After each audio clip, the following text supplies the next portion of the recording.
Welcome to 99 TV bulletin ముందుగా updates చూద్దాం. వెంకయ్యతో కలిసి పనిచేయడం నా అదృష్టంగా భావిస్తున్నానని అన్నారు ప్రధాని మోదీ. భారత ఉపరాష్ట్రపతిగా వెంకయ్య నాయుడు పదవి కాలం ముగియనుంది. ఈ నెల 11న నూతన ఉపరాష్ట్రపతిగా జగదీప్ ధన్కర్ పదవి ప్రమాణం చేయనున్నారు. ఈ క్రమంలో పెద్దల సభ అయిన రాజ్యాంగ సభలో వెంకయ్య నాయుడుకి ఘనంగా వీడ్కోలు కార్యక్రమం నిర్వహించారు. యువత భవిష్యత్ కోసం వెంకయ్య చాలా కృషి చేశారని, యువ ఎంపీలను వెంకయ్య ప్రోత్సహించారని తెలిపారు ప్రధాని Modi.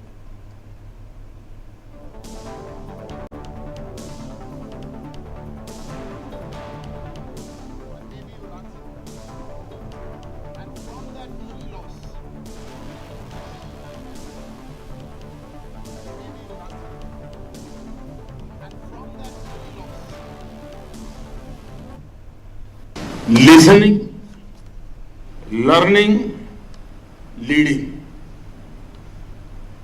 connecting, communicating, changing, or reflecting,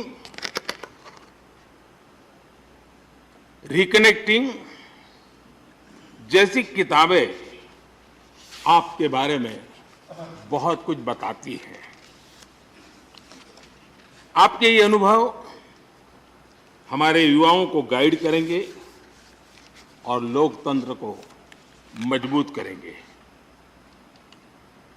आदरणीय राष्ट्रपति महोदय, आपकी किताबों का जिक्र मैंने इसलिए किया क्योंकि उनके टाइटल में आपकी वो शब्द प्रतिभा झलकती है जिसके लिए आप जाने जाते हैं.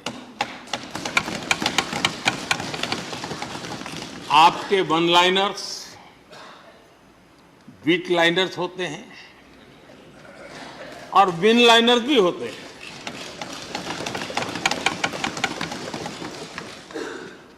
यानी उसके बाद कुछ और कहने की जरूरत ही नहीं रह जाती. Your each word is heard, preferred and revered and never countered.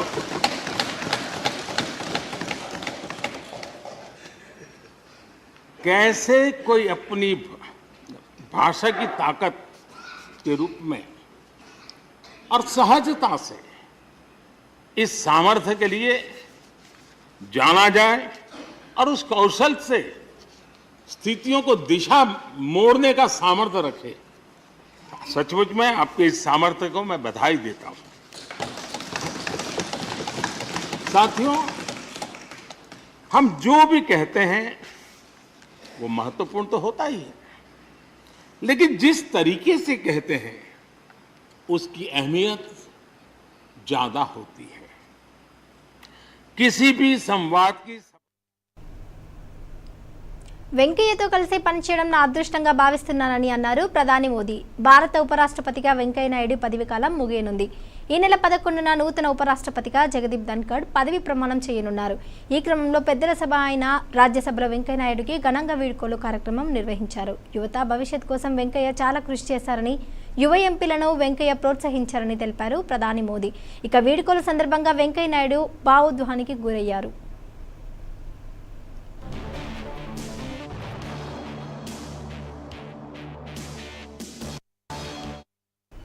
Kadapa జిల్లాలో వైద్యం వికటించి నిండు గర్భిణి మృతి చెందింది.